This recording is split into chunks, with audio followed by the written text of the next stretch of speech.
Good morning, everyone. Good morning, CTJFI. How's your weekend? I hope everyone is enjoying the concert last night. Such a wonderful concert. Okay, yung mga fanay ng mga Pinoy songs. So, napakaganda po nung concert kagabi. Okay. Church, are you ready to worship the Lord, our Lord Jesus Christ? So may I request everyone? Ushers? Okay. In Psalms 91, hold on. Okay, Psalms 91, 1 and 2. Whoever dwells in the shelter of the Most High will rest in the shadow of the Almighty. Verse 2, I will say of the Lord, He is my refuge and my fortress, my God, in whom I trust. Sometimes we experience a strong storm, no, sa buhay po natin. And we know the importance of the safety shelter to protect us. So whenever there is a threat, we need something stronger than the threat to shield us. Di po ba? So this is also true in our daily lives. Alam ko po, kahit ako na-experience ko yan. And we are susceptible to attacks from our enemies, especially from the spiritual enemy that we have, no? Yung mga changes natin sa mga dangers natin sa ating buhay. And we need the rescued from our thoughts and then also from our habits. Sometimes yung thoughts natin, sinusunod natin. Yung habit natin, ginagawa pa rin natin. And other times, we need someone to help us for us to heal from something that we cannot handle by ourselves. And the scriptures, this Psalms 91 refers to God as our refuge and shelter. And as children of God, we can rest assured. We can rest in His strength and power, knowing that He is able to keep us safe from any situation that we may experience. Amen? Amen. Because God loves us. He created us. He knows what is best for us. And He knows also to protect our souls and keep us from danger. But, however, church, this requires that we should go to Him. Although God knows what is inside our hearts, God knows what is happening in our lives. But, Pastor Miko, hindi po ako magsusermon. But I want to share my devotion na it's something that we need the constant connection with the Lord. Constant connection. And this is by reading the Word of God, by reading the Bible, and by praying. Communicate always to our Lord Jesus. Be connected. Okay, not only for the Wi-Fi, for your mobile data. It can be used because I know all of us here, meron tayong mga Bible sa ating mga apps, di ba? But it's just the apps that we normally use it during our church service. But ako, in my devotion, and it's a part of Pastor Francis, yung kanyang Bible reading. This is one of the encouragement for us, church, that we should able read the Word of God. And today is the happy day because we are going to celebrate the name of our Lord Jesus. We are going to worship Him, to praise Him. So may I request everyone to please rise. Thank you so much, team.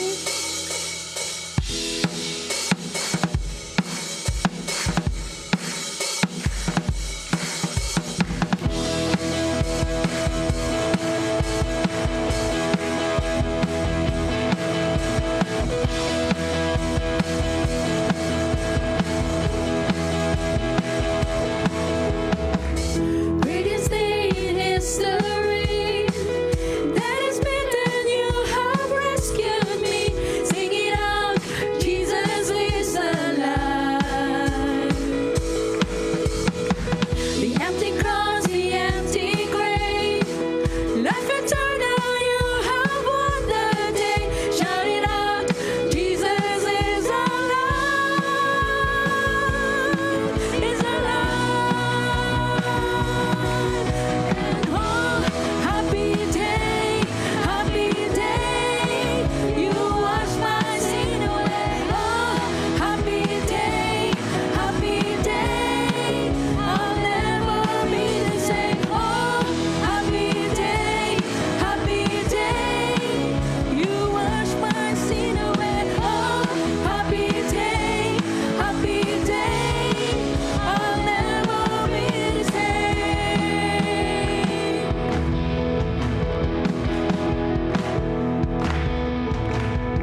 all you've done, oh God. Thank you, Jesus. Let's continue worshiping our Lord Jesus. Let's put ourselves that we can glorify our Lord Jesus with pure heart.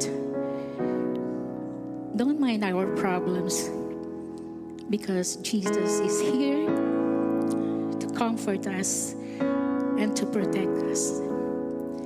Hallelujah.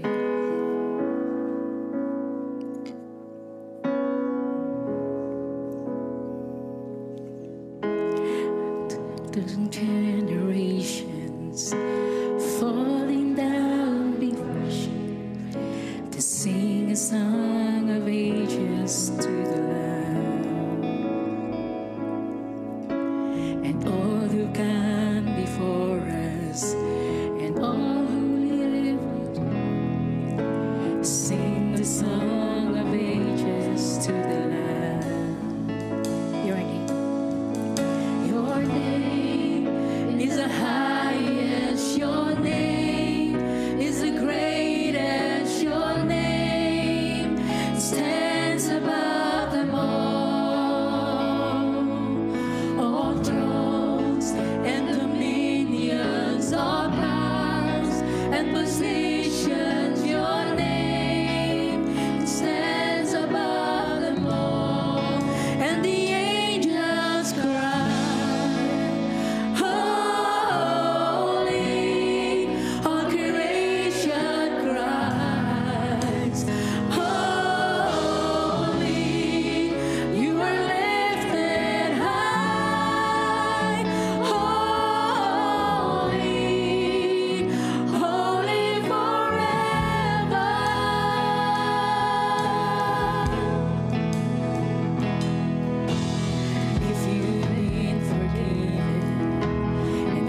Thank you, Jesus.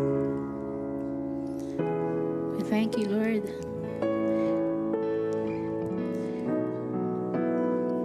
That you are with us today. Your name is worthy to be praised, our Lord. We thank you, Jesus.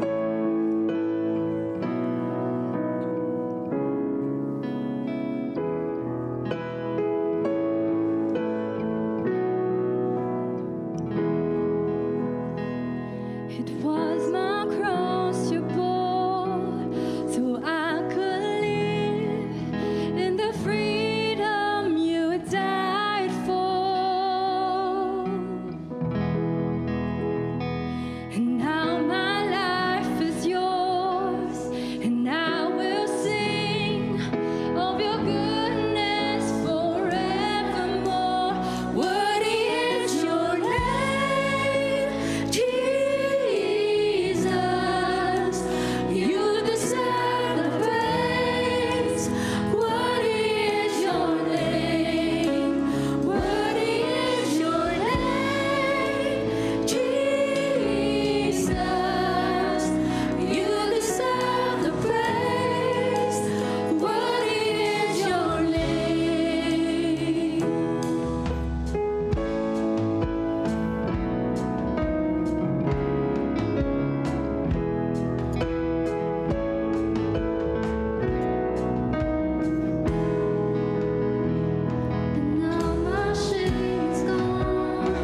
great as your name stands above them all, above all thrones and dominions, all powers and positions. Your name stands above them all. Your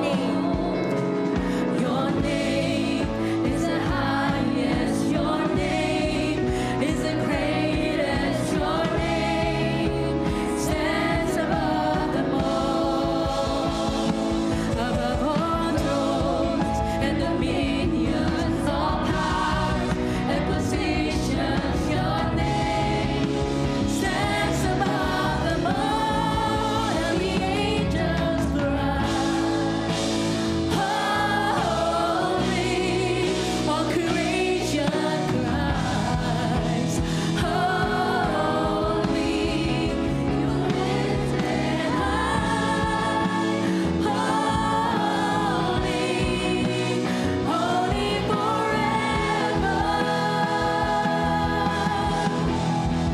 Your people sing, holy, to the King of Kings. Holy, you will always be. Holy, holy forever.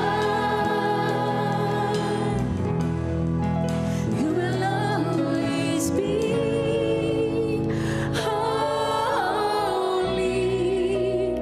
holy forever.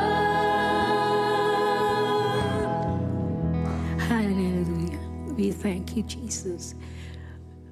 Father God, we are so thankful for today, Lord, that we are here to gathering here, oh God, to worship you, Panginoon, to thank you. We pray for this service, oh God. May you lead us, oh God. We pray for our speaker. May your anointing be upon him, Panginoon. Covered him, Panginoon, with the mighty blood. And may you give him wisdom and strength, Panginoon. And we pray, Panginoon, ang bawat isa po sa amin na makikinig, to open our hearts and our mind, Panginoon, so that this message can absorb us and that we can use that, Panginoon, in our lives. We are so thankful. We pray this in the mighty name of Jesus. Amen and amen.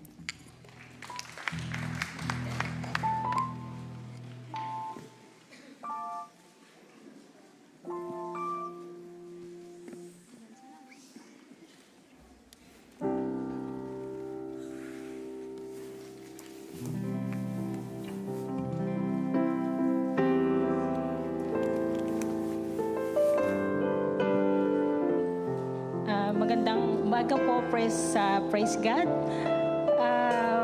Meron po tayong visitor. His name is Linley.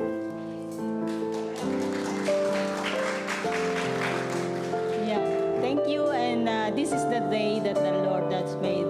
I hope na this is not the only day that we will able to see you in the near more Sundays. Thank you. Blessed be to you. Okay, dito po tayo sa tithes and offering. Sa ating pong pagbibigay, may mga reason po why tithing actually benefits us. Tithing help us to trust God. Tithing help us to have faith in God's provision. Tithing help us to obey God with what precious to us. And tithing help us to be more generous. And then sa scripture po ng James 1:17, every good gift and every perfect gift is from above, coming down from the Father of lights, with whom there is no variation of shadow to change. So please share pass the basket.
Heavenly Father, in the name of Jesus, salamat po Panginoon sa oras pong ito na kami po ay nandito sa iyong bahay, sambahan o Panginoon. Lord, sa amin pong mga nalikom na ikaw po Panginoon, ito po Panginoon ay ibinabalik namin sa iyo sapagkat ikaw po Panginoon ang unang nagbigay sa amin, O Lord God. Marami pong salamat Panginoon sa mga kamay na nagpagal, O Lord God, na ang kanila pong pagmamahal para maibalik po Panginoon sa iyo ay ginagawa po nila namin, O Panginoon, upang maibalik po namin ang ipinagkatiwala po ninyo sa amin, O Panginoon. Marami pong salamat, O Panginoon. Nawa po Panginoon itong aming nalikom, ito po Panginoon ay magagamit sa iyong ikalalago ng iyong gawain, O Panginoon. Salamat po, O Panginoon. Lord, sa oras din pong ito, Panginoon, sa mga nagdiwang at magdiriwang ng kanilang kaarawan, salamat po, Panginoon, sa buhay na pinagkaloob mo sa nagdaan, sa ngayon, at sa panghinaharap po, Panginoon. Salamat po, Panginoon, sa inyo pong biyaya, O Lord God. Salamat po, Panginoon, sa inyo pong katapatan sa kanilang buhay, O Lord God, sa kanila pong mga pangangailangan, O Lord God. Lord, ipinagkakaloob mo po ng higit pa sa kanila pong inaasam, O Panginoon. Marami pong salamat. Dalangin ko nga rin po, Panginoon, ang patuloy na paglakad sa iyo ng may malalim na paglakad sa iyo, O Panginoon. At gamitin mo rin po, Panginoon, sila na maging instrumento, Panginoon, sa iba pa pong mga kaibigan nila, family, at sa mga nakakahalubilo po, Panginoon. Marami pong salamat, O Panginoon. At maging po sa mga may kaarawan o wedding anniversary, so Panginoon, Lord, ikaw po ang naging pundasyon ng kanilang kasal, O Lord. Ikaw rin po, O Panginoon, ang patuloy na gagabay sa kanila. Ikaw po, Panginoon, ang patuloy na magbibigay po, Panginoon, ng katagumpayan sa anuman po, Panginoong relasyon sila mayroon, O Panginoon. Maging ang kanila pong mga anak, O Lord, gabayan niyo po, Panginoon, at patuloy rin mo, Panginoon, silang gagamitin. Kasama po, Panginoon, ng kanilang mga magulang sa iyong kaharian, O Panginoon. Marami pong salamat, O Panginoon. Ito po ang aming samot dalangin sa pangalan ni Jesus. Amen.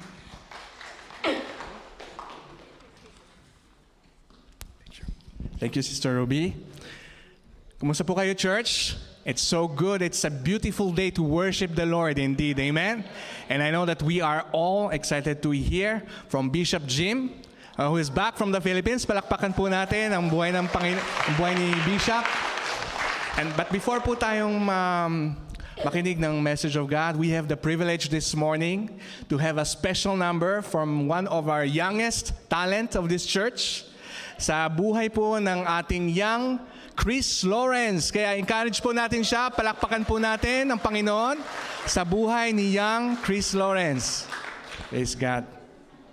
Ano kakantahin mo, Chris Lawrence? Bless the Lord. Bless the Lord. Alright. Sige natin to.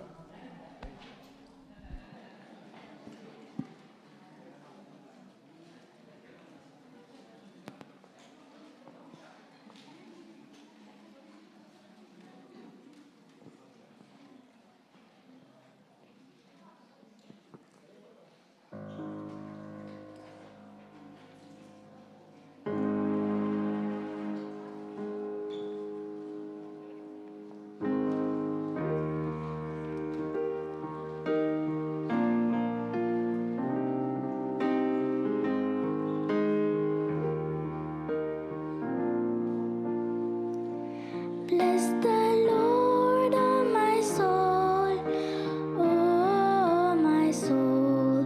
I worship His holy name. Sing like never before, oh my soul. I worship Your holy name. The sun comes up. It's a new day dawning. It's time to sing Your song again. Whatever may pass and whatever lies before me,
Bless the Lord, oh my soul, oh my soul. I worship His holy name. Sing like never before, oh my soul. I worship Your holy name.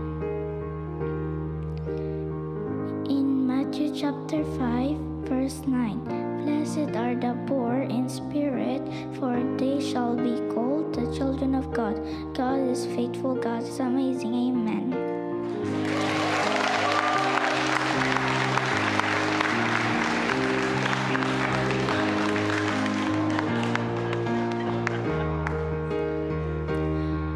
And on that day when my strength is failing, the end draws near and my time has come.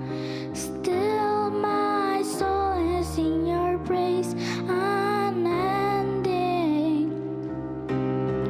10,000 years and then forevermore, forevermore.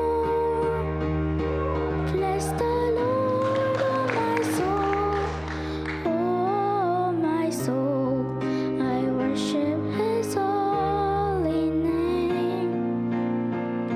Sing like never before, oh my soul.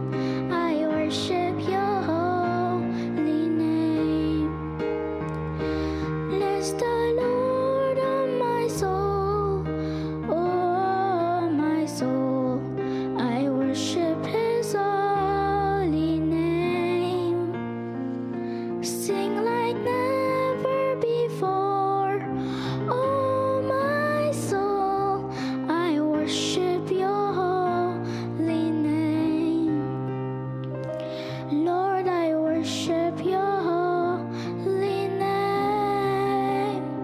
Yes, Lord, I worship Your holy name.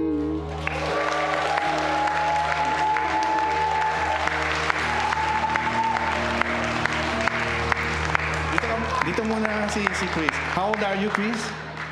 Then, 10. Biro nyo, no? Nung tinawag kami sa music ministry, mga ganitong age lang po. Kaya talagang Chris Lawrence stands as a living testimony that God can use you. Even the small things in this world. Amen? Kaya palakpakan po natin muli ang Panginoon sa buhay ni Chris. May future song leader na tayo. Oh? Okay, good. Okay, without further ado, binibigay po natin ang ating pulpit kay Bishop Jim. Here.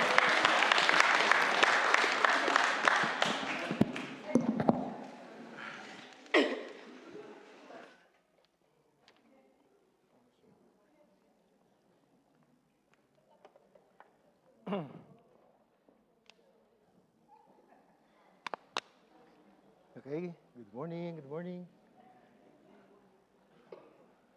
Anak, pwedeng mag-request? Pwedeng liwanagan natin ilaw, please?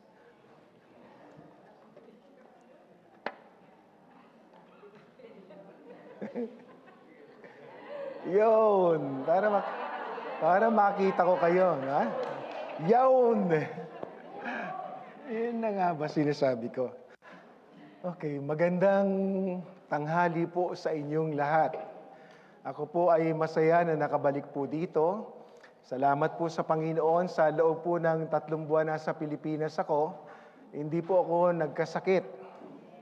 At nadalaw ko po yung lahat po ng ating po mga simbahan sa Pilipinas, 6 po yun. At malalayo po sila. Ilang beses ko pong pinuntahan yung ibang mga simbahan natin ayon po sa kanilang pangangailangan. Ang una ko pong pinuntahan ay walang iba kundi sa Pampanga kay Pastor Alex po. Nag-celebrate po sila, kasama po ako ng kanilang Christmas. 2 beses din po ako nakadalaw sa Bulacan. 2 beses po ako nagsalita doon. Sumama din po ako sa kanilang Christmas celebration. Yung Pangasinan po ay 3 beses akong pumunta. At 2 linggo po akong nanalagi doon dahil inayos po namin yung kanilang toilet. Alam niyo po yung toilet nila doon sa ating pong church doon, yung mga susupo ay nakadikit po doon sa may gilid. Kaya nung tinanong ko po yung congregation, nung una akong dumalaw doon, kayo po ba ay kampante at malakas ang loob nyo na kapag meron po tayong bisita, ay offer nyo po yung toilet natin. Wala pong nagtataas ng kamay. Kaya sabi ko, ayusin natin. Praise God po. Sumulat din po ako sa ating liderato at sabi ko tulungan na natin sila. Kasi nagsisikap naman sila, kaya lang naapektuhan po sila noong pandemic. Nakapaglagay na sila ng kisame tsaka tiles sa sahig, pero yung toilet po hindi nila naayos. Kaya ang ating church po ay tumulong. Praise God. 2 linggo po ako nag-stay doon kasama si Pastor More. At ngayon po, ang ganda na ho ng toilet nila. May toilet po sa lalaki, toilet sa babae, at may shower room din po sila. Yung tiles po nila, granite tsaka marble. Siguro, pag may time po, papakita ko po sa inyo yung itsura noon. So, ngayon po, pag may bisita sila, bago pumunta ng church, mag-toilet muna kayo. Mag-toilet muna kayo. Baka naiihi na kayo. Sige, punta muna kayo. Kaya, tuwan-tuwa po sila. Yung pastor po doon, sabi niya po, pwede na ako mag-imbita ng mga pastor ngayon dito sa amin. So ako po ay nakapunta din po ng Marinduque at sinelebrate po nila yung kanilang anniversary kasama po ako. Praise God po at maganda po yung celebration na nangyari doon. Ako din po ay nakapunta po sa Olonga po ng 2 beses. Nag-seminar po kami doon ng discipleship tsaka leadership at doon din po sa Sunday worship nila. Nadalaw ko din po yung aking kaibigan na pastor, si Pastor Jovet. Nung mga nagdaang uwi ko po, hindi na siya sumasama sa akin kasi meron na siyang medical condition. Nung huli po, nung dumating ako doon, dadalawin ko sana po kaagad pero nailabas na ng ospital. Inatake po sa puso. Kaedad ko lang po yun. Inatake sa puso. Kaya mahirap po pala yung pag mag-preach ka, yung very passionate ka, katulad nung preaching ni Pastor Miko. Kaya ngayon, hinay-hinay na lang po. No? Pero praise God, nasa maganda na po siyang condition. At ako din po ay nakapunta sa Isabela. Nadalaw ko po yung mga kamag-anak po ni Abet at ni Ate Violi. Patuloy po natin pag-praise si Ate Sherry kasi si Ate Sherry po may medical condition din po. Maganda po yung fellowship ko po doon sa kanilang mga kapatid at nag-conduct din po ako ng leadership at discipleship seminar po sa ating church doon at ganoon din po sa Sunday worship nila. Ako din po ay naimbita mag-speak doon po sa church ni Pastor Vic Tolentino, kapatid po ni Beth. At nakita ko din po yung gawain nila doon. Nagsalita din po ako sa church po ng aking kapatid na si Pastor Joe. No? Kaya overall po talaga nakakapagod din po yung biyahe. Pero praise God po, sa tulong at biyaya po ng ating Panginoon, na-accomplish ko po yung lahat ng dapat kong magawa. Ang kinalaban ko lang pong masyado doon, yung lungkot. Talagang pag nag-iisa ka, malungkot po eh. Saan kumakain po ako lang mag-isa. Sobrang lungkot ko po, umiiyak na ako.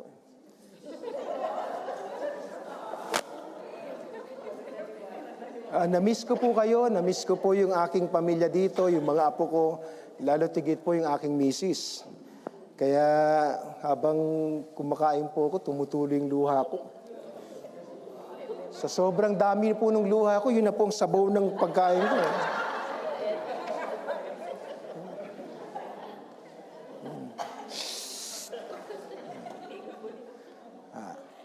Praise God po, nakita ko na pong muli ang aking misis. Masaya na pong muli. At yan, praise God. So, kakatuwa po ngayon po ay maganda po ang ginagawa ng Panginoon. May mga difficulties, may mga challenges, pero sa kabuuan po ang Panginoon po ay in control. Amen. So ngayon po, tayo ay makikinig po ng salita ng Panginoon.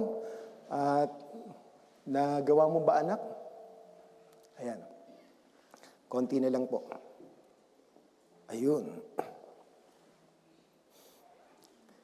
Advance ko ng konti, anak, no?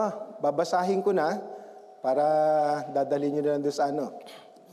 Ang aking pong, hindi, mas maganda makita po ninyo para mas baybayan po ninyo.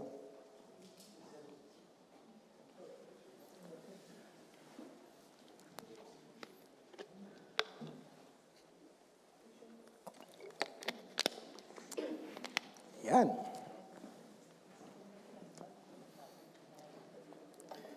Ang pamagat po ng ating pakikingang mensahe ngayon ay makapunit lambat na pagpapala. Ha? Medyo malalim po yung Tagalog na yun, no? Pastor Mika, paano mo?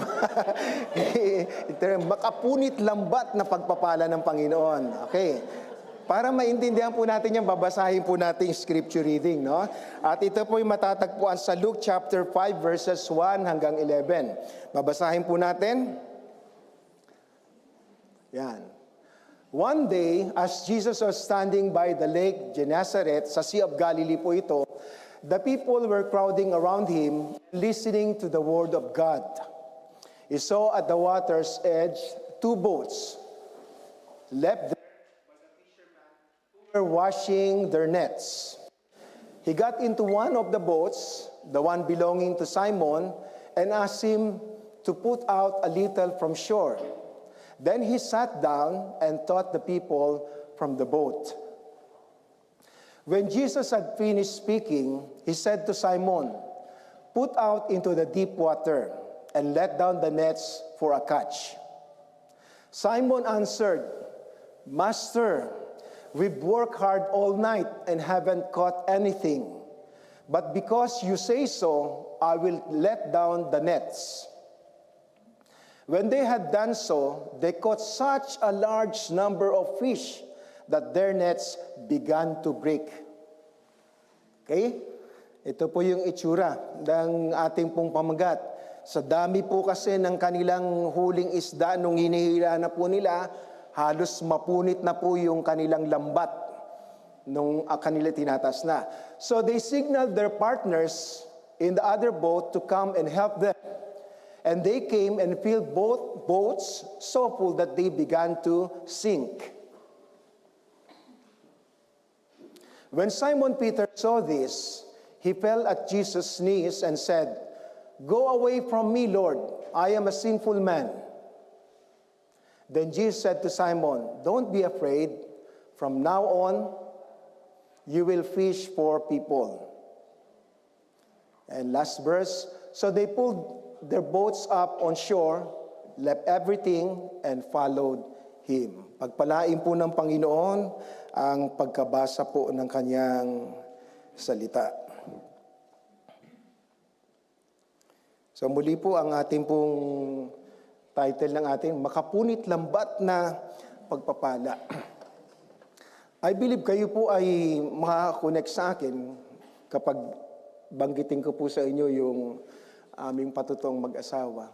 Alam niyo po, nung mag-aasawa na po kami ng misis ko, nung nag-agree na po siyang kami po ay, kasi sabi ko sa kanya, ayaw ko lang girlfriend lang. Gusto ko, pag sinagot mo ko, magpaplano na tayo. Okay. So the following year po, ikinasal na kami. Pero before that, nung po nagka-agree na po kami, alam niyo po ba na buong maghapon doon sa aming lugar, naglilibot kami ng aking misis. Naghahanap kami ng kwarto lang na aming pong matutuluyan pagkatapos po na makasal kami. Kwarto lang po ang hinahanap namin kasi gusto namin pag kinasal kami, nakabukod kami sa aming mga magulang. So yun ang aming pong itsurang nais. Kaya nung sinabihan ko po yung tatay ko, "Tay, sabi ko pa, mag-aasawa na ako." Yung isa kong member doon sa Viluna, nag-offer, may lot siya doon, pwede daw akong magtayo ng maliit na bahay doon. Sabi ng father ko, bakit ka pa pupunta doon? Meron naman tayo dito. Kaya ibinigay po sa akin ng father ko yung nasa may side at doon po, doon kami nagtayo. Kaya nung kami po ay ikinasal po ng wife ko, though hindi pa ho tapos, meron na po kaming natuluyan. Amen? Yes, God. So yung kwarto po, hindi na po nag-materialize yun. May natirahan ko. Pero ang bait po ng Panginoon kasi eventually po, blines kami ng Panginoon. And I believe yung blessing ng Panginoon ay katulad po nitong makapunit lambat na pagpapala. Kasi noon, kwarto lamang po ang aming ninanais na magkaroon. Pero eventually, the Lord has blessed us. Nagkaroon po kami ng sariling bahay, na yung bahay po namin pinatayo ni Milrose, ibinigay na namin sa aking mga kapatid doon. At nagkaroon na po kami ng bahay. Yung bahay po namin ngayon, sa glory po ng Panginoon, yung bahay po namin meron pong 10 kwarto. Lahat po ng kwarto may toilet. Tapos may swimming pool po. Tapos meron po kaming garden po doon sa may likod. 5 po ang balcony ng aming bahay. So, pag may helicopter pong darating, dadaan lang ho doon, pero hindi po lalapag sa amin. And as I look back, imagine po, no? Ganun lamang po yung inisip mo, kwarto lang. Pero ngayon, blines ka ng Panginoon. Noon po, maski tricycle lang po, hinahanapan pa ako ng titulo ng bahay kasi hindi ako makabili po ng tricycle lang po, ng motorsiklo lang po. Nung pumunta kami ni Milrose, magtitingin kami sa sakay, maski yung maliit lang po na Subaru, yung maliit na ganoon, hindi kami pinapansin. Kasi 8 kilometro po nilalakad ko, 6 na kilometro, pagpupunta po ako sa mission. Sabi ko, nung nagkaanak na kami ni Milrose, maganda. Meron na rin akong kahit sasakyan na makakabalik sa bahay, gano'n. Pero talagang napakabait po ng Panginoon. Kaya as I look back, talagang ang Diyos po ay hindi katulad po ng mga politicians. Sabi po ng Jeremiah chapter 29 verse 11, ano pong sabi na, "For I know the plans I have for you, declares the Lord. Plans to prosper you and not to harm you. Plans to give you a hope and a future." Yan po ba ay pangako lang? Hindi po. Yan po ay isang salita na sinasabi po ng Panginoon na gusto niyang gawin sa atin. Doon po sa may John chapter 10 verse 10, "The thief cometh not but to steal, to kill, and to destroy. But I have come that you might have life and might it more abundantly." So yung pagpunta dito ng Panginoon ay hindi lamang po bigyan po tayo ng ganung buhay, kundi buhay na sagana at ganap. Well, speaking yung ganap ay walang iba kundi sa kabuuan po nito ay merong kang kasiguraduhan sa buhay na walang hanggan. Amen? But all the more, gusto ng Panginoon ay bless tayo. Now, look at me, mga kapatid. Ang pagpapala po ay hindi po nakalaan lang doon sa material na bagay. Well, maaring tayo pagpalain ng Panginoon sa material na bagay. Pero alam niyo po ba na ang physical na pangangatawan, yung magandang pangangatawan, ay isa din pong itsura ng pagpapala ng Panginoon? Amen? O kaya kung ikaw ay malusog, wala kang sakit, blessing po ng Lord yan. On my way to Isabela, nag-decide po akong hindi na ako magsasakyan kasi ang sabi po nung pastor doon, "Pastor, marami pa akong ginagawang kalsada dito, mahaba po ang biyahe, kaya mag-bus ka na lang." So on my way, going to the bus station, yung nasakyan po naming Grab, yung driver noon, yung misis niya, dati pong nagtatrabaho doon si Henry C. Kilala niyo po si Henry C? Sino may ninong kay Henry C? Siya po yung pinakamayamang tao noon nung siya po yung nabubuhay pa. At yung misis niya nagtatrabaho doon, kaya naka-accumulate po sila ng 2 sasakyan na ginagamit po para sa Grab. So nagkukwento yung mama, sabi niya, "Alam mo ba yung si Henry C. ganoon?" Sabi ng misis ko, may time, way back in 2006 yata, 2016 ganoon, sabi niya, "Nagkasakit yan. And for 7 years, nasa higaan lang yan. Doon na siya kumakain, doon sa swero, doon na siya huminga, doon sa swero for 7 years. Pero mayaman yan." Sinong gustong yumaman dito pero nakaswero kayo? Ha? Kaya yung magkaroon ka ng magandang katawan, at yung katawan mo 185 kilos, wala kang sakit, kayamanan po yan. Hindi lang po yan. Minsan, wala tayong material blessing. Wala tayong physical blessing. Tapos, puno pa rin po tayo ng problema. Pero kahit may mga problema tayo, nakakangiti pa rin tayo. Nagagawa pa rin nating harapin ang buhay. Maganda po yan. Meron kang resilience, ang sabi ni Pastor Ronnie, na sa kabila ng mga hamon sa buhay, mga difficulty sa buhay, meron kang kakayanan na harapin yan sa biyaya ng Panginoon. That's also blessing.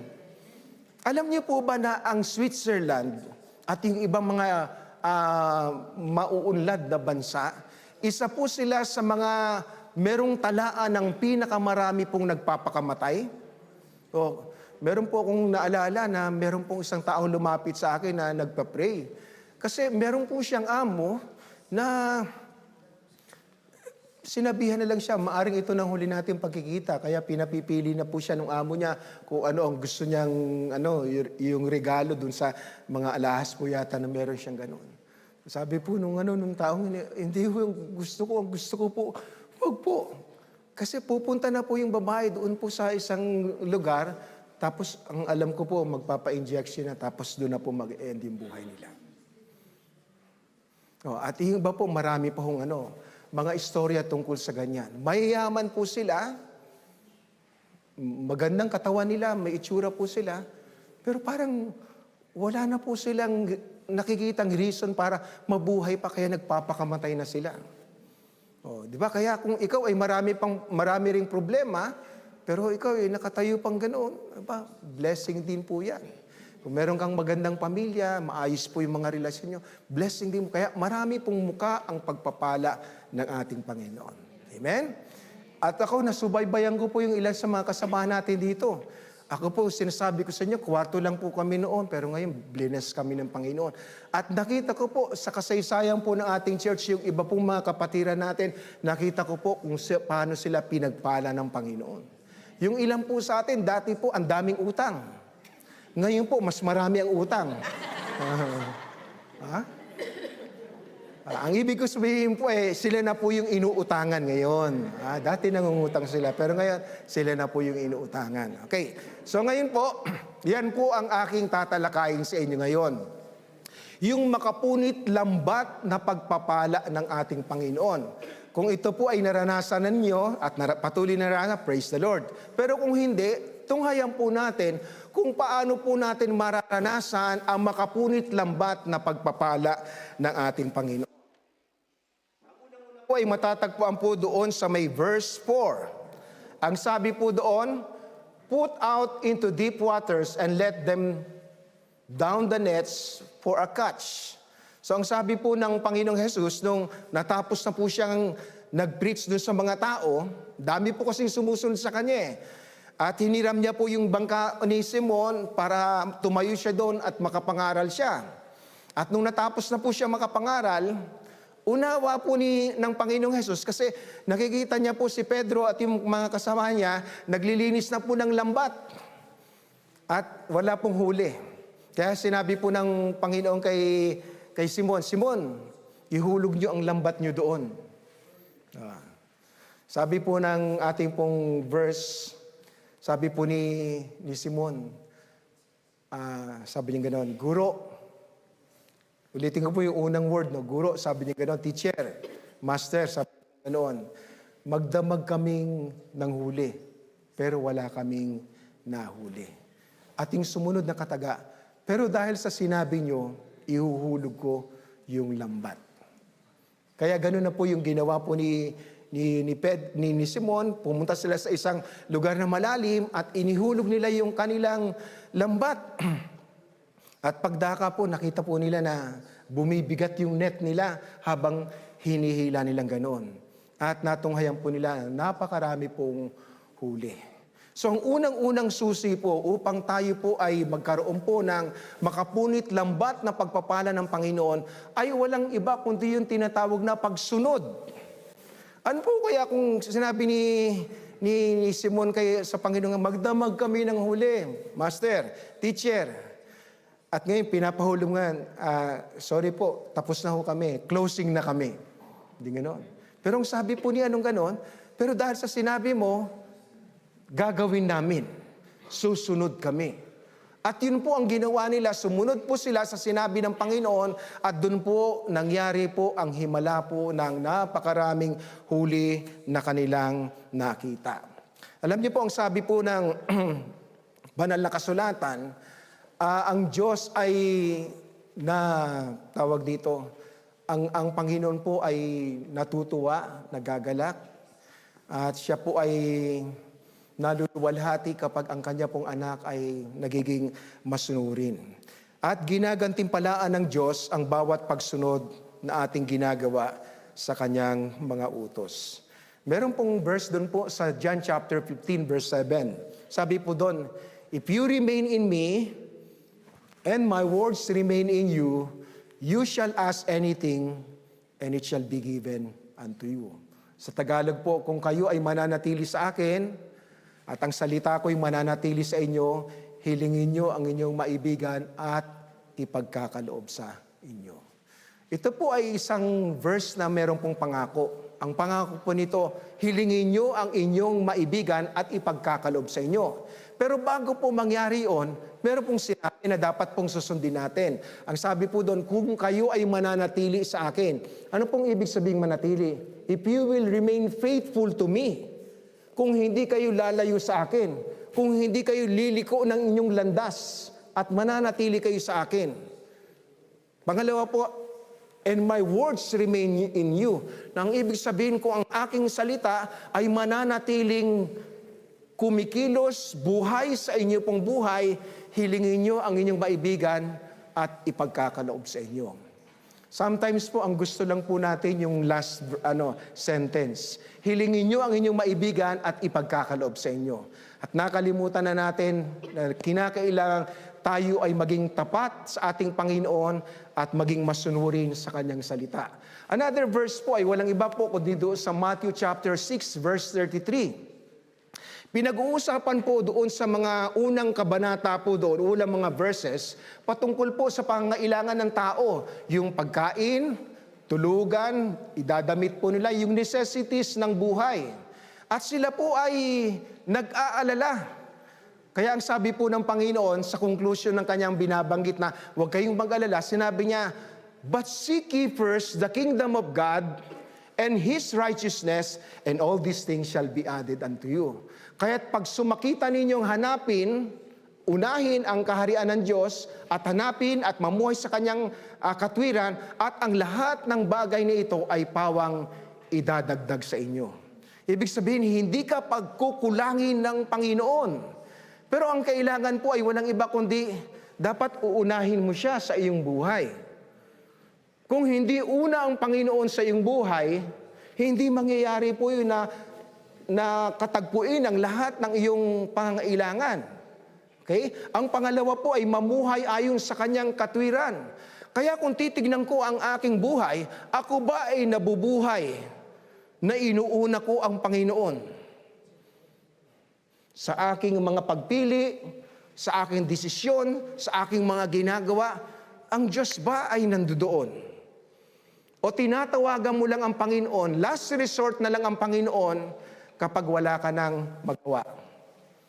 Parang bumbero na ang Panginoon, na kapag may sunog lang, doon mo lang siya tatawagin. Pero kapag ang panahon po ay maganda, everything is smooth, nakalimutan mo ang Panginoon. Para ding genie ang Panginoon, na kapag meron kang pangangailangan, doon mo lang kikis-kisin yung lampara para lumabas yung genie. At kailangan ko po ng ganito. At mamuhay sa kanyang kaharian. Meron pong hari, yung aking paliwanag dito, at ito po yung Panginoon, pinaghaharian niya. Hinahanap mo ba ang paghahari ng Panginoon sa iyong buhay? At katulad nung una po, minsan gusto niyo lang natin, and all these things shall be added unto us, pero nakalimutan natin isik ang Panginoon na una sa ating buhay at mamuhay ayon sa kanyang kalooban. Tayo po mga kapatid ay ini-encourage palagi na mag-aral ng salita ng Panginoon. Meron tayong Bible study. At napakaganda ng programa po ng ating pastoral team na meron tayong through the book Bible reading na ginagawa po natin. At ang totoo, ang maayos pong pagbabasa ng Biblia ay yung binubulay-bulay mo. At sa iyong pagbubulay-bulay, Panginoon, ano ba ang mensahe mo sa akin dito? Meron ka bang nais na ipagawa sa akin? Kaya kung makikita po natin, doon sa pagsunod na tinatawag, ano ba ang utos sa ng Panginoon? Na kapag ito'y ginawa mo, pagpapalain ka ng Panginoon, na halos mapunit ang lambat sa dami ng pagpapala ng Diyos sa iyong buhay. Ano ang pangungusap sa iyo ng Panginoon? Ano ang ganais ng Panginoon na gagawin mo sa iyong buhay na iyong ginagawa sa oras na ito? Kung ang ating pagsunod sa Panginoon ay hindi ganap, hindi ganoon kadalisay, hindi ganoon katotoo, paano nating ma-expect na i-bless tayo ng Panginoon na hanggat halos mapunit ang lambat? Tandaan po natin, from Genesis to Revelation, makikita natin pag binabasa po natin doon, nire-reward ng Panginoon ang bawat pagsunod na ating ginagawa sa Kanya. Kaya kung hindi ako nakakaranas ng ganitong klase ng pagpapala, tatanungin ko sarili ko, masunurin ba ako sa Panginoon? O disobedient ako sa Panginoon? Amen? Hay anak. Parang anak ni ni Rosalie, si Aling Mitring, ba? Yung kapitbahay niyo. Welcome. So yun po yung una. Walang iba, if I want to be blessed by God, na halos mapunit ang lambat sa pagpapala ng Panginoon, dapat po itaas ko ang aking pagsunod sa Panginoon. Dapat po makitang masunurin talaga ako sa Panginoon, sa mga aspeto na nangungusap ang Panginoon sa ating mga buhay. Amen? Kamayan mo yung katabi mo at sabihin, dapat masunurin tayo.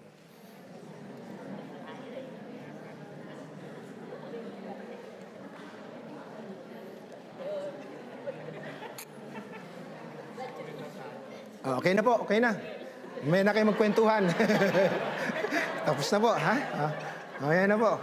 May na yung kwentuhan. Okay. Sabi ko, bati lang po, no? Ang pangalawa po ay walang iba kundi pananampalataya. Doon po sa may verse 5, ganito po ang sinabi, because you say so, I will let down the nets. Pero dahil sa sinabi mo, ihuhulog ko ang lambat. So yung una po, sinabi niya, magdamag po kaming ng huli. Mga ano po ito mga professional fishermen po ito. Siguro po yung mga magulang nito ay mga fishermen din. Ganun din po kasi nangyayari noon. Pag karpintero tatay mo, magiging karpintero ka din. Pag fisherman tatay mo, ililipat sa iyo yung trade na ganoon. So mga professional po ito. At sila po ay magdamag na ng huli. Wala silang nahuli. Kaya by reason, yung sound mind, teka lang. Pag sinabi pong magdamag, magmula gabi hanggang inumaga na po, wala po silang nahuli. Ang nahuli po nila yung mga dumi, kaya nililinis nila yung lambat nila. Pero ang sabi po ng ating inong verse na ito, pero dahil sa sinabi mo, gagawin ko. Ano po ang naging dahilan na sa kabila ng sound mind, nakakita niya na hindi possible. Doon kami nagpunta sa laot. Naglakbay kami ng malayo kasi dito sa may pangpang, bihira ka nang makukuha. Kaya doon sa laot, merong pang chance na makakuha ka. Ngayon sinasabi mo sa amin na ihulog namin ang lambat namin doon. Pero sabi po ni Simon, pero dahil sa sinabi mo, gagawin ko. Ang ibig sabihin po nito mga kapatid, meron na pong nangyayari doon po sa sinabi ng Panginoon, Simon, ihulog mo ang lambat mo doon. Alam niyo po ang sabi po ng banal na kasulatan tungkol sa word ng Panginoon. Sabi niya po doon sa Isaiah chapter 55 verse 11. So is my word that goes out from my mouth. It will not return to me empty, but will accomplish what I desire and achieve the purpose for which I sent it. Kapag ang salita ng Panginoon ay kanyang pinahayo, ibinigay. Hindi babalik ito na hindi isinasakatuparan ang kalooban ng Panginoon. Ganyan po makapangyarihan ang salita ng Panginoon. Kung babalikan mo po doon sa Genesis, at tutunghayan po natin doon kung paano nilikha ng Panginoon ang lahat ng bagay. Out of nothing, lahat po ay nag-exist dahilan lamang po sa salita ng Panginoon. Magkaroon ng liwanag, magkaroon ng ganito, magkaroon ng mga hayop, magkaroon ng vegetation, and everything. At lahat po ng bagay na yan ay napangyari dahilan lang po sa salita ng ating Panginoon. Meron pong kakayanan at meron pong kapangyarihan. At mula po doon sa sitwasyon ni Simon, na magdamag silang walang nahuli, nakita ng Panginoon ang kanilang pangangailangan. Kung kaya't nagsalita po ang Panginoon ng isang utos, ng isang salita na magiging dahilan upang mabago ang kanilang sitwasyon. Ihulog mo ang iyong lambat. At dito po, nung salita ng Panginoon ay dumatong kay Simon, tumubo po ang pananampalataya. Alam niyo, habang nag-ano po sila, naglilinis ng lambat, nagsasalita po ang Panginoon. At gumagawa na po ng pagkilos ang salita ng Panginoon sa kanyang buhay. At pagkatapos nito, nagsalita na ang Panginoon sa kanya. Pero dahil po sa sinabi niyo, ihuhulog ko ang aking lambat. Ang pangalawang mahalagang bagay po na dapat pong tunghayan natin sa ating buhay ay ang pag-angat ng ating pong pananampalataya sa ating Panginoon. Kasi ang pananampalataya po ay nagbubukas ng daan ng himala ng ating pong Panginoon. Kapag meron po tayong pananampalataya, ang Diyos po ay nagre-respond sa ating pong ginagawa. So ginawa po ni Simon, in faith, inihulog niya. Nawala na po yung isip niya na professional fishermen kami. Wala kami nahuli doon. Pero ngayon, ihuhulog namin kasi sinabi ng Panginoon na ihulog namin ang aming lambat. Ay in faith din po, sinubukan po nilang hilain po yung kanilang lambat.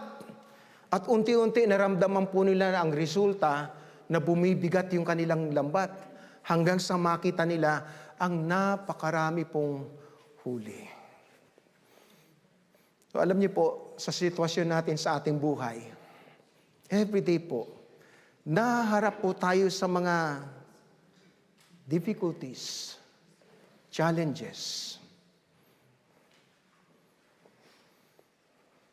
And to respond it sa sarili nating lakas, malulungkot po tayo.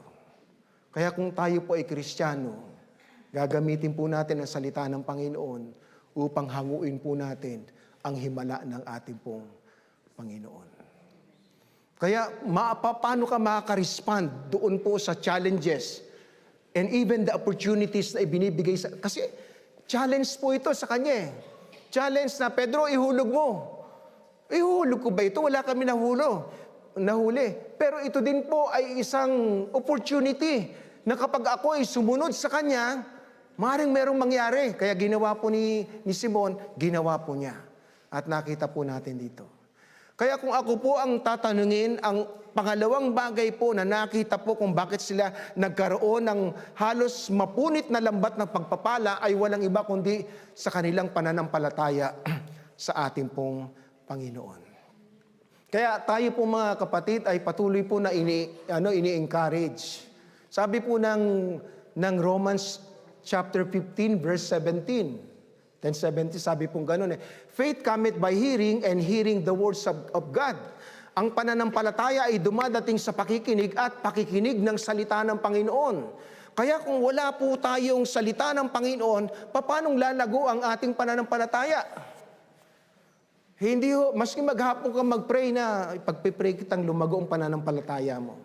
Pero hindi ka makakarinig ng salita ng Panginoon. Tandaan niyo po sa Biblia, yung mga tao po na lumalakad ng malayo, sumusunod sa Panginoon, dahil lang po sa may napapakinggan po sila At ito po nagiging dahilan upang musbong sa kanila ang pananampalataya na magbabago ng kanilang sitwasyon. Amen?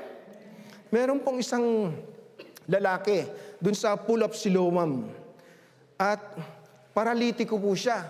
Napakarami pong panahon na nakahiga po siya doon. Kasama po yung mga may sakit. At napakaraming taon na siya po ay paralitiko pa rin hanggang doon. Kaya nung dumating ang Panginoon, sabi po ng Panginoon sa kanya, gusto mo bang gumaling? Siguro kung kayo po yung paralitiko, ako yung paralitiko, ang sagot po ng paralitiko, Lord, Master, ganyan. Wala pong maglagay sa akin doon sa tubig kapag dumating ang anghel at ginalaw yun. Wala pong maglagay sa akin kasi yung mga nasa paligid gusto rin lang gumaling kaya nauunahan na sila. Kaya inabot na sila ng napakaraming panahon doon. Kaya ito na po, sabi po ng Panginoon sa kanya, bumangon ka, buhatin mo ang iyong higaan. Dalawa din po yung kaagad. Yan po ay isang challenge at yan po ay isang opportunity. Challenge, sabihin po ng paralitiko, Lord, kaya nga po hanggang ngayon, hindi po ako gumagaling kasi hindi ako makakilos. Tapos sasabihin niyo sa akin, bumangon ako at buhatin ko yung higaan. Hindi possible yan. Pero nung marinig niya po ang salita pong yun, thank you, sister. Nung marinig niya yung salitang yun, nagsimula po siyang kumilos. At nung pagkilos po niya, nagawa niyang nakatayo. At nagawa po niyang buhatin ang kanyang higaan at gumaling. Na? Bakit ba pag magpipreach na ako dito, pinagpapawisan ako? Kinakabahan siguro ako, no? So, yun po ang naging sitwasyon. Yung pananampalataya ay nagiging dahilan upang gumawa ng himala ang ating pong Panginoon. Isa na lang po bago ko po iwanan to. Alam niyo po doon sa John chapter 2, ito po yung unang himala na ginawa ng Panginoon doon sa Kana. Na ang istorya po ay walang iba kundi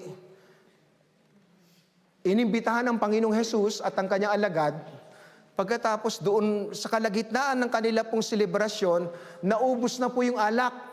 Yung alak po doon ay isa po sa nagdadagdag ng saya sa kanila. Okay, hindi po encouragement po to sa mga manginginom, no? Kasi noon po ang kanilang inumin talaga noon ay walang iba. Wala pa hong mga soft drinks noon, Kaya yung alak po noon ay isa sa mga parang tinatawag po lang part ng kanilang pagkain. Okay? Sa kanilang pagkain. At naubos yung alak.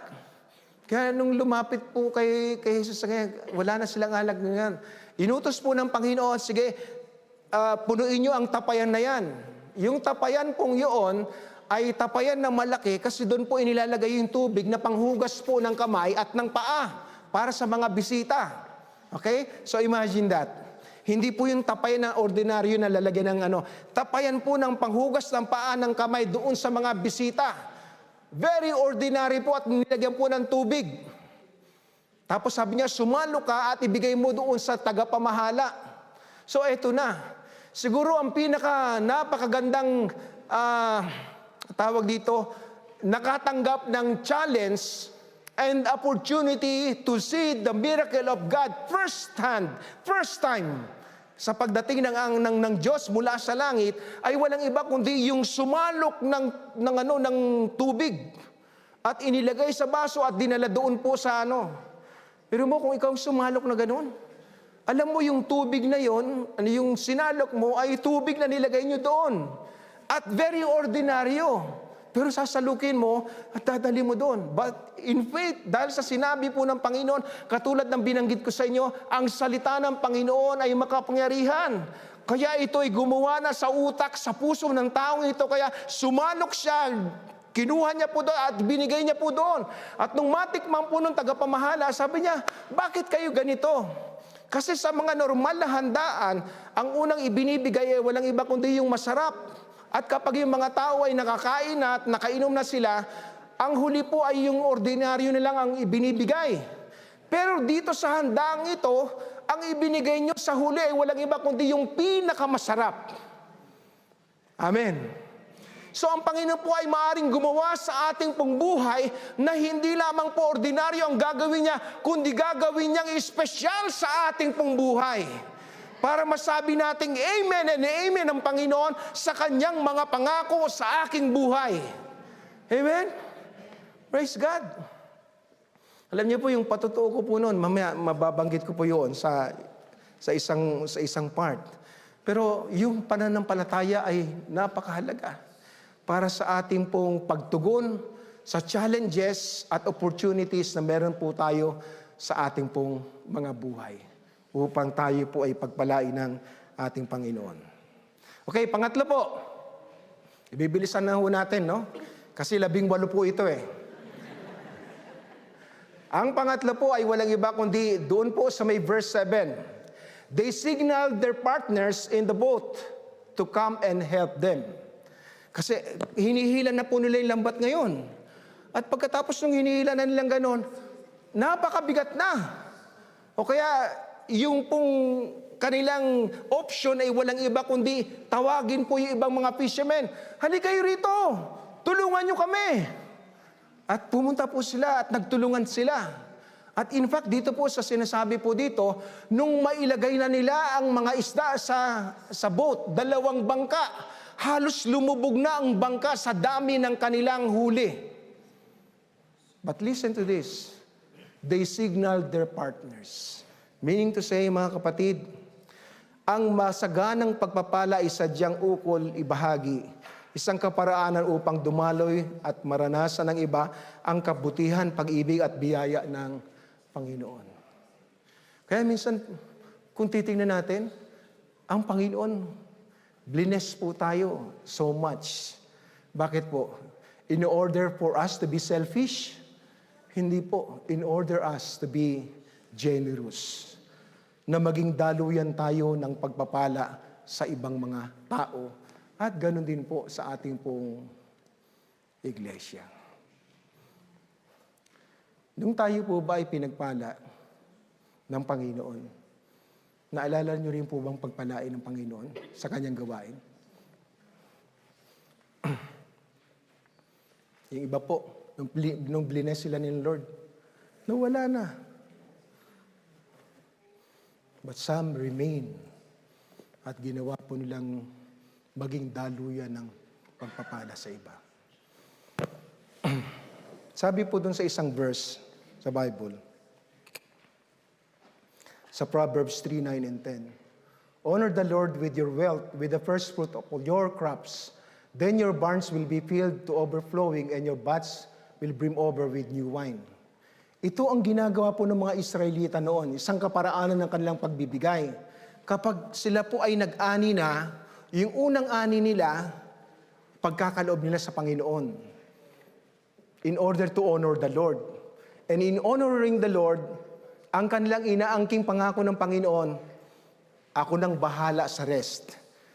Yung rest ay pupuno ng lahat ng inyong pangailangan. Sabi po dito, then your barns will be filled to overflowing and your vats will brim over with new wine. Yan yung tinatawag nating siksik.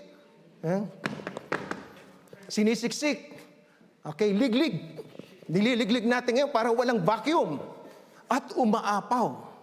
Ganon yung itsura ng pagpapala kapag i-honor mo ang Panginoon sa iyo. Doon po sa Malakay, tayo din po ay hinikayat. Sabi po nung iba, sa Old Testament lang yun, nung law. Pero even the law, meron na pong yung tinatawag lang pagbibigay ng ikapo o yung tithes. Si Abraham, si Jacob, even before the law, sila po ay gumawa nito. Sabi po ng Panginoon, subukin niyo ang Panginoon na ipagkaloob sa Kanya yung ikapo ninyo. Kung hindi niya buksan ang durungawan ng langit at ipagkaloob sa inyo ang masaganang pagpapala ng ating Panginoon. Doon po sa New Testament, may ibang klase din pong pagbibigay. Nung ang mga Kristiyano po noon ay nagkakatipon at may pangailangan, may mga ibang Kristiyano po ginawa nila, itininda nila yung kanilang ari-arian. Ibinigay sa mga apostoles upang matugunan ang pangailangan ng lahat ng Kristiyano noon. Biruin mo yon, yung kanilang ari-arian tininda nila. Kasi yun ang pangungusap ng Panginoon sa kanila.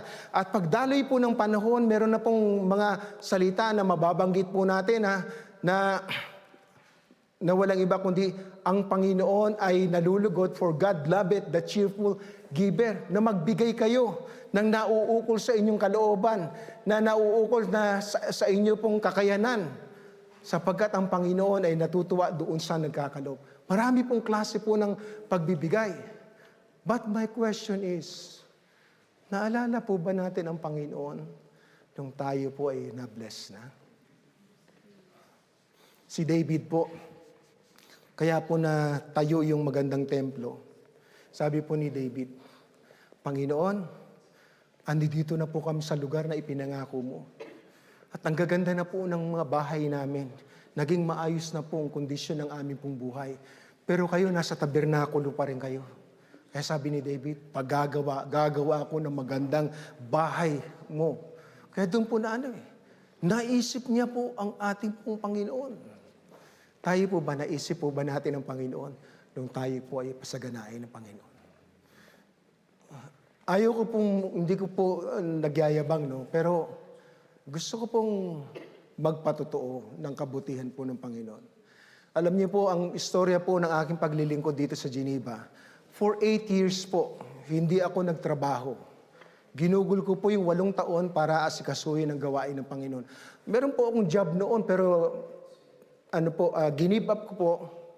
Maganda po, kasi may maganda akong sweldo, may magandang offer. Pero gusto ko pong asikasuhin muna yung gawain ng Panginoon. At after po ng 8 years, nagkaroon po ng opportunity na magtatrabaho kasi meron na po tayong leaders.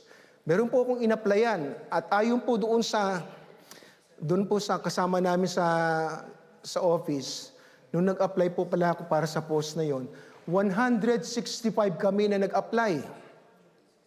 165 kami nag-apply. Isa lang ang kukunin. Dapat pugi. 27 po out of 165 yung kinuha nila para i-interviewin. 27, ako yung una. Ang aga ko po, 9 o'clock yung interview, 8:30 ando doon na ako. Yung building po ng aming office, niligid ko po yon. At ang prayer ko, Panginoon, kung ako po ay ibibless mo sa trabahong ito, I will honor you. To make the long story short, pagkatapos po ng interview ko, nakareceive po ako ng call. Mr. Viray, we'd like to inform you that we have chosen you for this post. Ito ang magiging sweldo mo ganito. Do you accept this? Yes. I'll be there. Kaya natanggap ko po yung trabahong yun. At paglipas po ng panahon, nung maganda na po yung sitwasyon gano'n, naalala ko po yung sinabi ko I will honor you, Panginoon. Kaya ginawa ko, inipon ko yung aking sweldo. Hindi po yung unang buwan, yung buong taon po inipon ko. Inawas ko lamang po yung aking mga gastusin at yun po ay pinagkaloob ko sa gawain sa Panginoon. I want to honor you, Lord. Nagbibigay din po ako ng tithes ko. Bibigay din po ako ng aking tithes. Until now, maski maliit lang po, pero nagbibigay po ako. And meron po mga pagkakataon, kapag ako po ay na-challenge at naramdaman ko po yung pangungusap ng Panginoon, I'll do give. Naalala ko po nung panahon na nag-challenge po si Pastor Mario noon. Nagagawa po tayo, magsisikap tayo na magkaroon ng sariling simbahan. Challenge pong ganoon. We pulled funds doon po sa amin pong na aking misis. At yung sumunod na linggo, pinost ko po doon. Nagbigay po kami ng 100,000 Swiss francs para sa project na ito. Bakit ko po sinasabi ito? Para malaki po ba sa inyo, magyabang? Hindi po. Para sabihin sa inyo na kapag ang Panginoon nag-convict po sa atin, opportunity for us to be blessed by God. Kaya siguro sa panahon namin ngayon ni Miss na pareho na kami walang trabaho, ipon na namin yun at parang na namin yun sa aming pagtanda. Pero isang kasiyahan po para sa amin yun. Na ganun. Dito po sa aking bag ngayon, meron po akong lot plan sa Olongapo. Kasi nung nakita ko po yung mga kapatiran natin doon, wala po silang kumuha ko ng panso. Nagbigay po ko ng 500,000. Kalahating milyon, malaki na po yung sa atin. Pagkatapos po ng ilang linggo, pumunta sila sa bahay nila. Sabi na, yung aming bahay na nirerentahan, itinitinda na ganito, ganyan. Kumaga. So, ginawa ko po yung 1 milyon, inilagay din po doon. Kaya ngayon po, yung Olonga po, meron na po tayong lupa doon. Okay. At yan po, hindi ako kumuha ng anything sa church. Mula po sa funds po ng aking pong misis. Diyan po yung floor pan kasi pagagawa na po ng gusali. At hindi po nakapangalan sa akin, sa amin ng miss ko. Nakapangalan po yan sa Come to Jesus Fellowship. Okay? Gusto ko pong i-erase nyo na nagyayabang po ako. Hindi po ako nagyayabang. Pero ang sinasabi ko po sa inyo, possible po na maging generous sa gawain ng Panginoon at pagpalain ng Panginoon ng siksik, liglig at umaapaw pa. Amen? So it's just to challenge you mga kapatid. Kung sasabihin ko pa sa inyo ilang mga bahagi, marami pa ho. Pero alam niyo po, ang amin pong itsura ng nasa isip ngayon, ang pera po ay hindi mo madadala sa iyong pupuntahan. Kaya habang ikaw ay nabubuhay at binibigyan ka ng opportunity ng Panginoon para magamit na pagpapala sa iba, lalong-lalo sa gawain ng Panginoon, gawin po natin. Amen? Okay. May mga pangarap po tayo, lalo na po sa simbahan natin. Mga kapatid, kung magtutulong-tulungan lang po tayo, it will be possible. Na isang araw po, hindi na tayo magliligpit-ligpit dyan kasi yung lugar po ay atin na. Bakit po? Kasi tayong lahat po ay masunurin. Okay?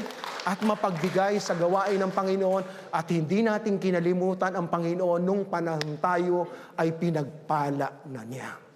Amen? Okay. Praise the Lord. Ang pang-apat po at panghuli sa 18, mga verses po yon. Ang panghuli po ay walang iba kundi pagtugon sa malalim na at malawak na pagpapala ng Panginoon. Verse 10 and 11. Sabi po doon sa may verse 10 tsaka 11. Nung makita na po ni Pedro yung maraming huli sa mga ganon, bigla po nagsalita si Pedro. Sabi po ni Pedro, Panginoon, sabi niya nga, Panginoon. Okay, ano po yung unang tawag niya kay Jesus? Guro. Master. Pero dito ang tawag niya na po ay walang iba kundi Panginoon. Lord. Magkaiba po yun. Ibig sabihin, mas mataas na po ngayon ang nakita niya sa Panginoon. Kaya nung sinabi niya, Panginoon, layuan niyo ako, isa akong makasalanan. At nung aking inaral po ito, nakita ko po na marahil ito po yung unang pagkakataon ng pagtatagpo ni Simon at ng Panginoon. Okay?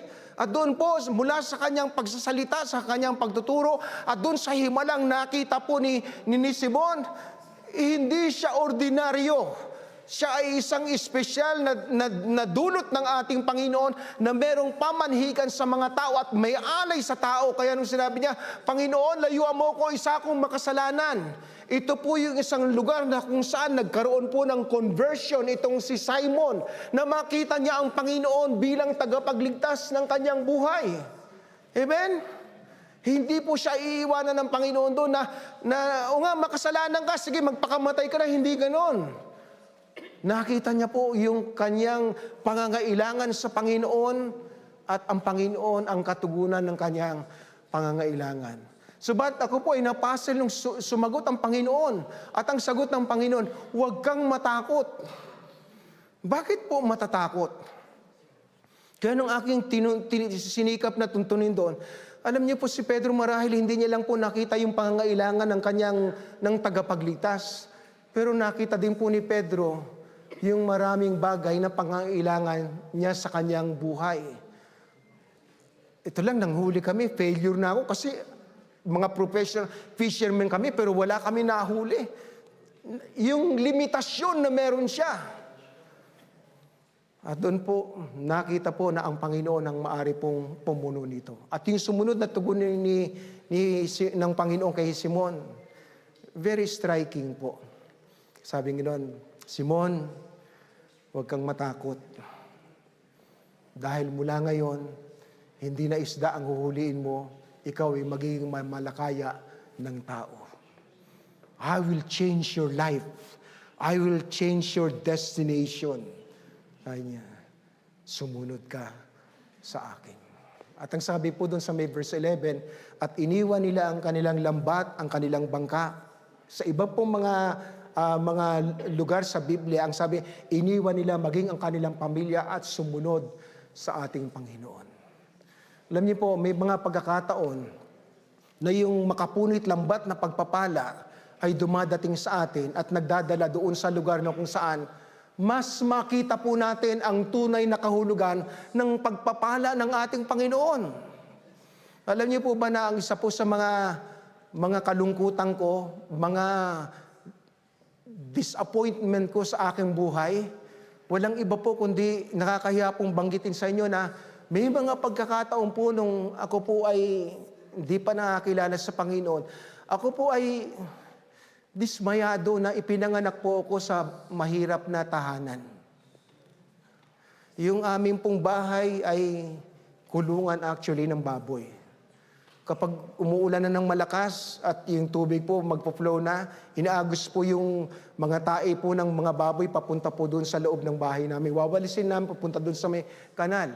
Pag nanganak yung mga inahing baboy po namin, natutulog kami ng kuya ko doon sa ibabaw po ng kulungan para asikasuhin po yung mga biik at hindi sila mamatay.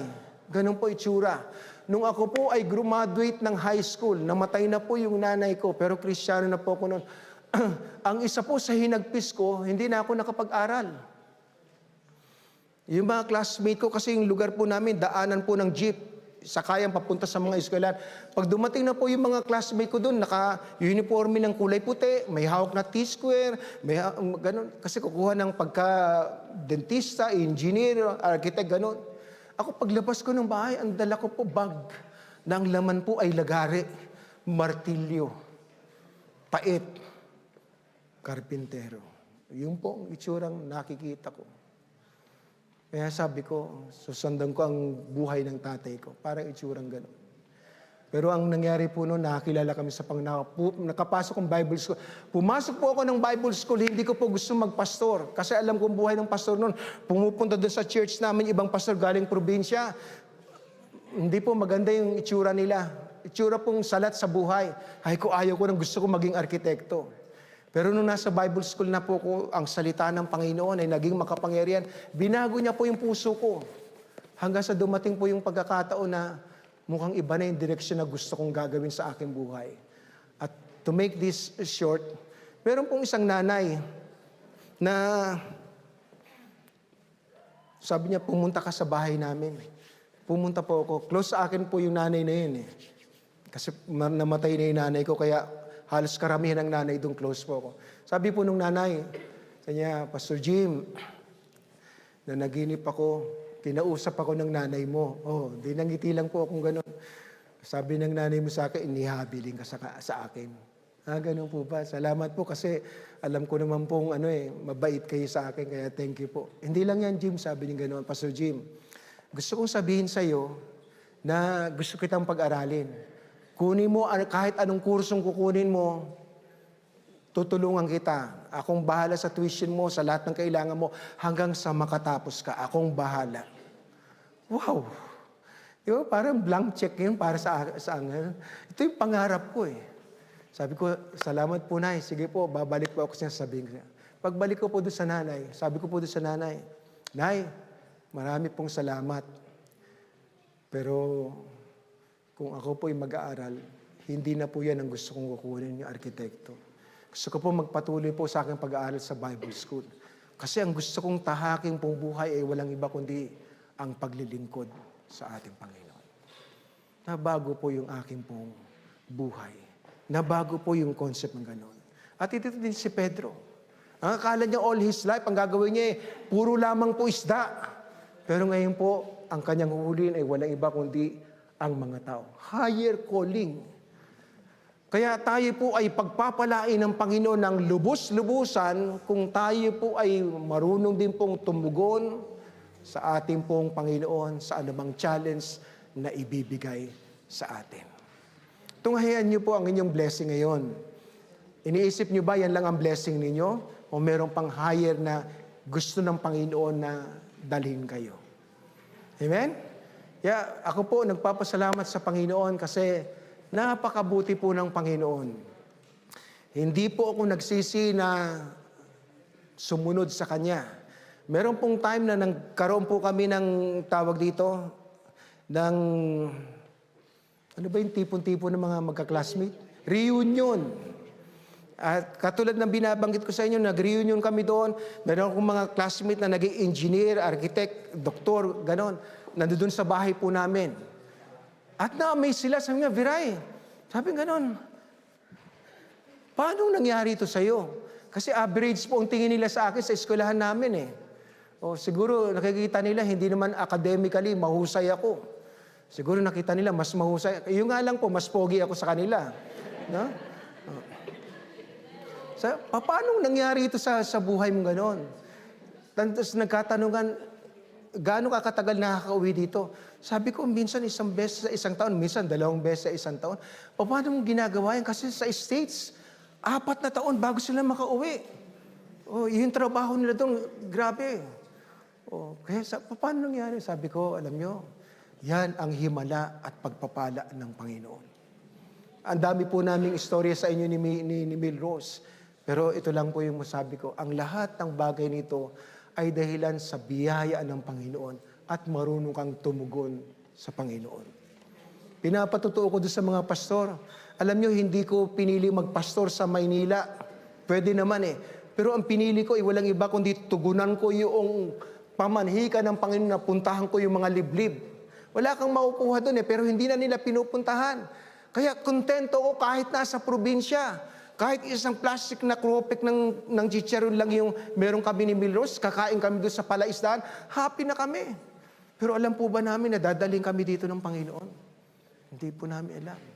At doon po ibuhos ng Panginoon ang kanyang pagpapala. Amen? Kaya ang kailangan po natin ay walang iba kundi ang pagsunod sa Panginoon.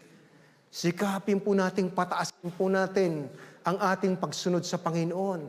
Palaguin po natin ang ating pananampalataya sa Panginoon at gawin din po natin maging bukas, palad po tayo sa ating pong pagbibigay. Hayaan po natin mag-flow ang blessing ng Panginoon sa ating buhay, sa ibang mga tao, sa ating pong simbahan. At ang sumunod ay walang iba kundi tumugon tayo sa mas malalim na pangitain at hangarin ng Panginoon sa ating buhay. Sa gayon, makikita po natin ang makapunit lambat na pagpapala ng Diyos sa ating pong buhay. Amen? Pagpalain po tayo ng Panginoon. Magandang tanghali po sa inyong lahat.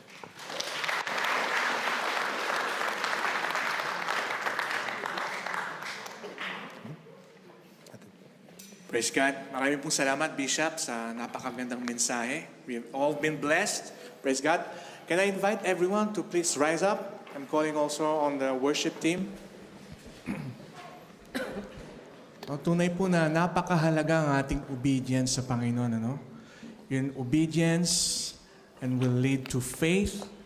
And faith will lead to a generous heart to God, giving back what belongs to God. And at the end, we will realize that we all have a calling.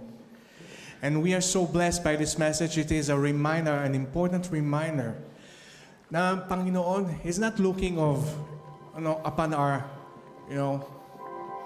our attendance, yung ginagawa po natin, but He's looking into our hearts. How obedient we are. Doon po masusukat ang ating pong pagkalalim sa Panginoon. Gaano po ba tayo ka-obedient? Gaano po ba tayong sumusunod sa kalooban ng Panginoon sa buhay natin? On that famous verse, if you remain in me and my words remain in you, ask whatever you wish and it will be given to you. How much, church, are you remaining in God? How much are His word remaining in your life right now? Worship team, can we have a song, please?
presence of the Lord is in this place. Amen? And where the presence of God is, there is healing, there is restoration, there is joy, there is peace. Oh, let's worship the name of the Lord. Hallelujah, God. Oh, you deserve our highest adoration, oh God. Oh, you are everything to us, oh God. Oh, you are the King of kings and Lord of lords. You are the only authority, oh God, in this world. Oh God, everything will pass away, but your word will never pass away, oh God. You are the eternal God. Oh God, you are the faithful God. You are the loving God. You are the forgiving God. You are the God of second chance. Oh, hallelujah. Be enthroned in this place. Oh, we declare, oh God, that your will be done in our lives, Lord. And we know that your will, oh God, is the best for us, oh God. Hallelujah. Hallelujah, Jesus. Oh, hallelujah, oh God. We lift up your name, oh God, in this place. In the name of Jesus. In the name of Jesus. Hallelujah. Can I invite everyone to please raise your hands to receive God's blessing?